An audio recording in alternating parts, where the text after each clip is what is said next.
حضرت ابو ہریرہ رضی اللہ تعالیٰ عنہ فرماتے ایک بابا جی نبی پاک کی بارگاہ میں آئے، اور جب وہ واپس جانے لگے تو میں نے عمر پوچھی تو عمر تھی 96 سال۔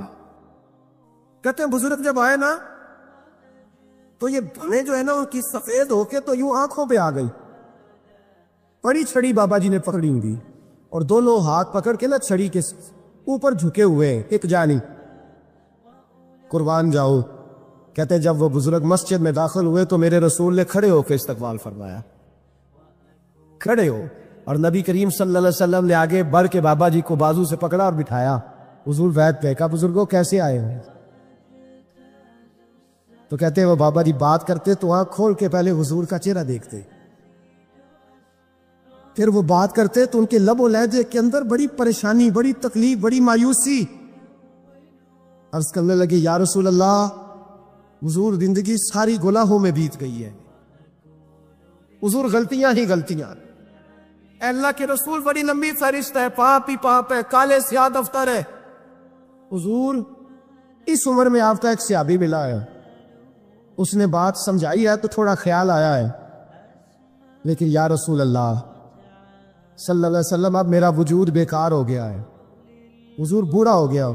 3 باتیں کہی بزرگوں نے اور نرالی کہی، کہنے لگے یا رسول اللہ صلی اللہ علیہ وسلم، حضور اب تو میری کمر بھی سیدھی نہیں ہوتی کہ میں نماز ہی صحیح ادا کر سکوں، بوڑھا ہو گیا ہوں۔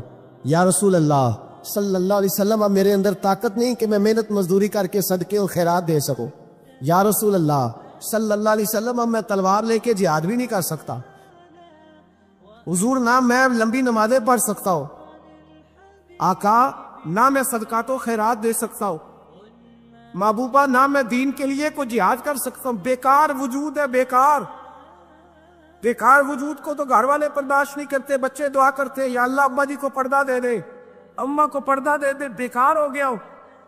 حضرت ابو ہریرہ فرماتے ہیں جیسے برسات میں بارش کی جھڑی لگتی ہے، یوں مصطفیٰ کی آنکھوں سے جھڑی لگ گئی، حضور کھل کے روئے، کھل کے، اور میرے حبیب پاک نے فرمایا بزرگوں بڑے مجاہد ہیں، دین کے لیے جہاد کرنے والے بڑے ہیں، رب کریم کو آپ کی تلوار کی اتنی حاجت نہیں، اور فرمایا اس کے خزانے کوئی خالی تو نہیں کہ آپ ہی گویا صدقہ دیں گے تو بھرے جائیں گے، اور فرمایا پھر رب کریم کی شان میں اضافہ نہیں کرتی عبادتیں، وہ تو بندے کو نفع دیتی ہے۔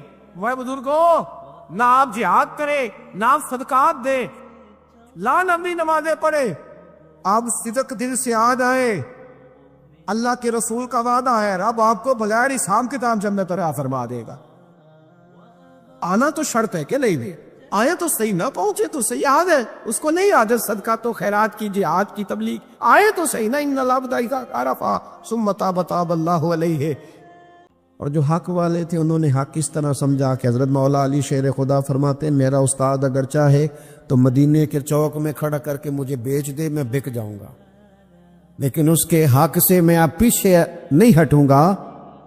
نبی پاک علیہ السلام نے فرمایا جو تم سے نیکی کرے اسے اچھا بدلہ دینے کی کوشش کرو، اور حضور فرمانے لگے اگر بدلہ دینے کی طاقت نہ ہو تو پھر اس کے لیے دعا کرو، اور اتنی کرو اتنی کرو اتنی کرو محسن کے لیے دعا کہ تمہیں یوں لگے کہ تم نے حق ادا کر دیا ہے، پھر اس کے لیے دعا کرو، اپنے محسنوں کا شکریہ۔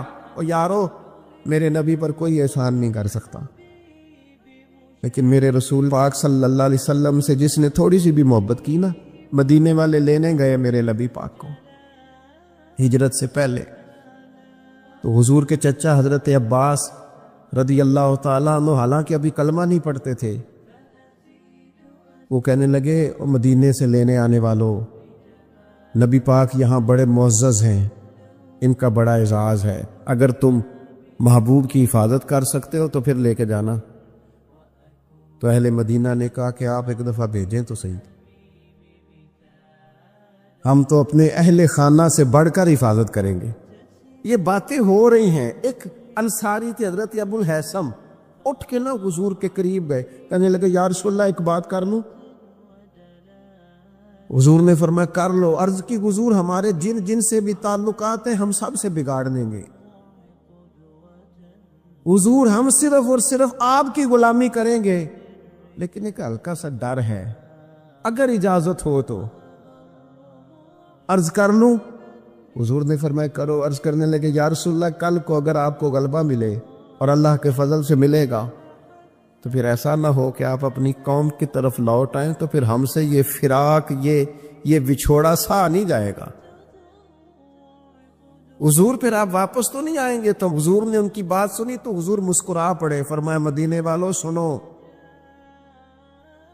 کبھی نہ بھولنا میں تم میں سے ہوں اور تم مجھ میں سے ہو، چھوڑ کے کیوں؟ ہمارے ایک بزرگ سے کسی نے کہا تھا او تم لوگ مدینے زیادہ رہتے ہو، حالانکہ نبی پاک نے تو مکے میں زیادہ وقت گزارا ہے۔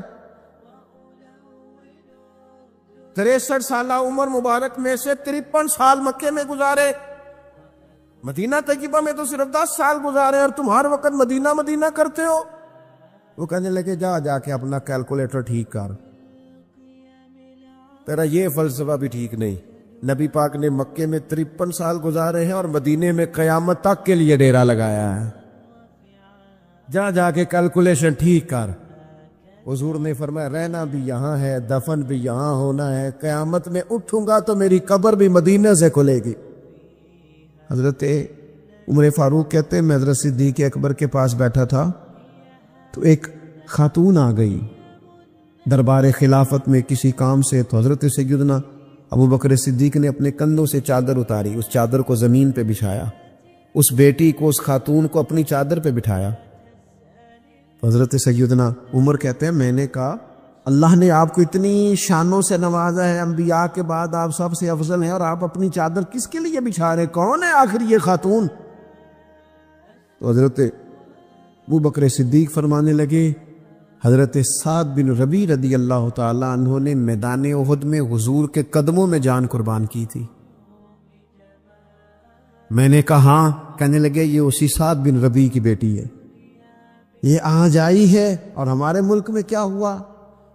کبھی پلٹ کے دیکھنا شہداء کے خاندان کس کیفیت میں، کبھی پلٹ کے دیکھنا سرحدوں پہ جان دینے والوں کے بچوں کی کیفیت کیا ہے۔ کبھی کسی تقریب میں بلا لیا جاتا ہے، 2 جملے کہہ دیے جاتے ہیں، کوئی ایک آدھ میڈل بھی دے دیا جاتا ہے، لیکن کبھی پلٹ کے دیکھنا ان کی کیفیات کیا ہے، ان کا خیال رکھا۔ نبی اکرم صلی اللہ تعالی علیہ وسلم جب طائف سے واپس آئے نا، تو جب کوئی شہر سے جاتا تھا واپس آتا تھا تو کسی کی پناہ میں آتا تھا تاکہ پھر اسے تکلیف نہ دے، اس دور کا رواج تھا۔ تو نبی پاک علیہ السلام جب واپس آئے تو کئی لوگوں سے بات کی گئی لیکن کوئی بھی آگے نہ بڑھا حضور کی حفاظت کے لیے۔ تو مطعم بن عدی اپنے 6 یا 7 بیٹوں کو لے کر اسلحے سمیت پوری شان و شوکت کے ساتھ نبی پاک کو لے کے آیا، اور پھر حضور نے بیت اللہ شریف میں نماز پڑھی۔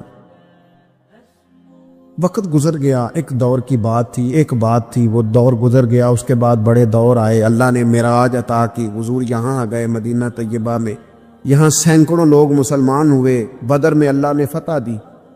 جب بدر کے قیدیوں کی بات چل رہی تھی نا، یہ جو لوگ قیدی ہو کے ہیں انہیں کس طرح چھوڑنا ہے،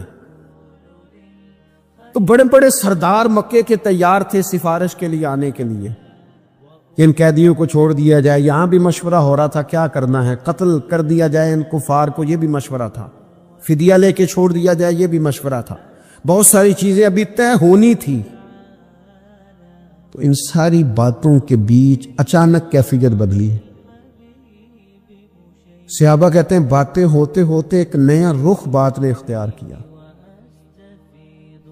محبوب کریم اچانک فرمانے لگے آج اگر مطعم بن عدی زندہ ہوتا، کیونکہ فوت ہو گیا تھا، کہا آج اگر مطعم بن عدی زندہ ہوتا اور وہ مجھ سے آ کے کہتا ان قیدیوں کو چھوڑ دے، تو حضور فرماتے ہیں میں دیر نہ کرتا، فوراً ہی چھوڑ دیتا،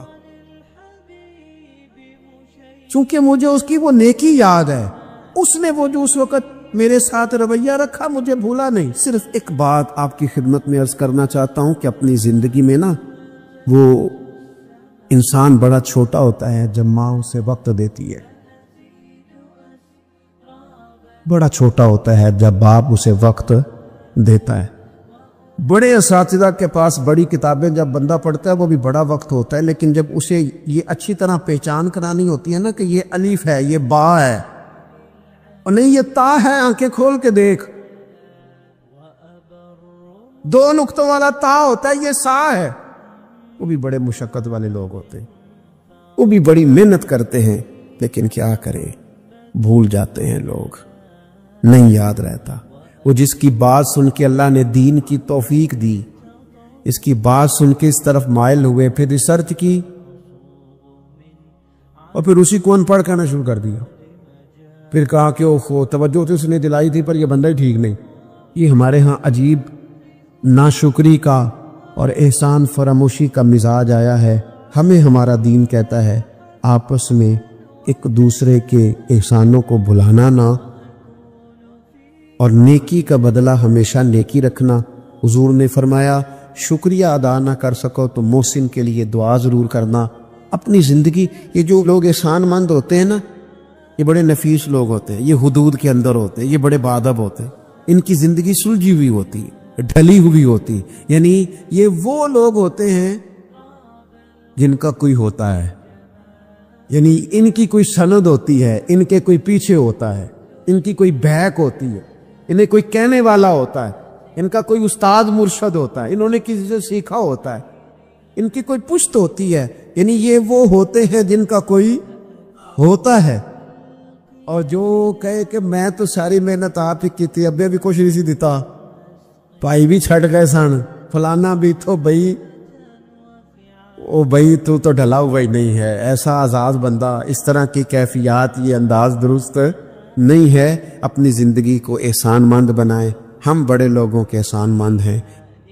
آپ یقین کریں، کبھی سوچتے ہیں تو ڈھیر سارے لوگ ایسے ہیں جن کے بارے میں سوچتے ہیں یار تیرا شکریہ کیسے ادا کریں گے، کہاں سے وہ لفظ لائیں گے جن سے تیرے بڑے سارے زندگی میں لوگ ہوتے ہیں۔ بس اپنا مزاج احسان مندی والا بنائیں، نہ جزا دے سکیں اور نہ کوئی بدلہ دے سکیں تو دعا کے تو الفاظ ادا کیے جا سکتے ہیں۔ زیادہ سے زیادہ وقت قرآن پاک پڑھیں، استغفار پڑھیں، درود پاک پڑھیں، یہ تین ہی وظیفے ان کے ساتھ، اور رات کا وقت کوشش کریں قیام میں گزرے، نوافل میں گزرے، جہاں جہاں بھی آپ، اس کو ہم نے ضائع نہیں کرنا۔ یاد آتی ہے تو آنسو بھی نکلتے ہیں، دعا بھی نکلتی ہے۔ تھے کچھ لوگ